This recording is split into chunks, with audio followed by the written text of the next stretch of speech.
এক সময়ের কথা, একটি গ্রামে থাকত হরেকৃষ্ণ নামের এক কৃষক। সে ছিল দরিদ্র, কিন্তু পরিশ্রমী। প্রতিদিন ভোরে উঠে জমিতে কাজ করত। গ্রামের অন্য কৃষকরা তাকে প্রায়ই নিয়ে হাসাহাসি করত। তারা বলত, হরেকৃষ্ণ, তুই এত খেটে কি পাবি? একটু চালাকি করলে অনেক তাড়াতাড়ি ধনী হওয়া যায়। কিন্তু হরেকৃষ্ণ সবসময় উত্তর দিত, চালাকি করে হয়তো আজ কিছু পাওয়া যায়, কিন্তু আগামীকাল জমি আর ফসল ধ্বংস হয়ে যাবে।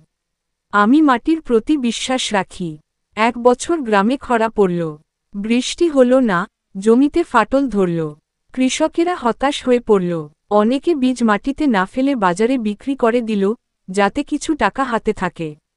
সবাই ভাবল, এ বছর কিছু হবে না। কিন্তু হরেকৃষ্ণ বিক্রি করল না। সে জমি চাষ করে শুকনো মাটিতেই বীজ ছড়াল। গ্রামবাসী হাসল, ও তো পাগল, শুকনো মাটিতে বীজ দিলে কি জন্মাবে? দিন কেটে গেল। হঠাৎ একদিন প্রবল বৃষ্টি নামল। মাটি সিক্ত হল। ধীরে ধীরে হরেকৃষ্ণের জমিতে সবুজ অঙ্কুর ফুটল। কিছুদিনের মধ্যেই হরেকৃষ্ণের জমি সোনালি ধানে ভরে গেল। পুরো গ্রাম অবাক হয়ে গেল। যারা তাকে নিয়ে হাসত, তারাই এসে বলল, তুই ঠিকই বলেছিলি, বীজই আসল ধন। আমরা বোকামি করেছি। সে হাসি মুখে বলল, মাটি আমাদের মা। মায়ের উপর বিশ্বাস রাখলে কখনো খালি হাতে ফিরতে হয় না। শিক্ষা, যে মানুষ ধৈর্য ধরে পরিশ্রম করে, প্রকৃতি তাকে কখনো ঠকায় না।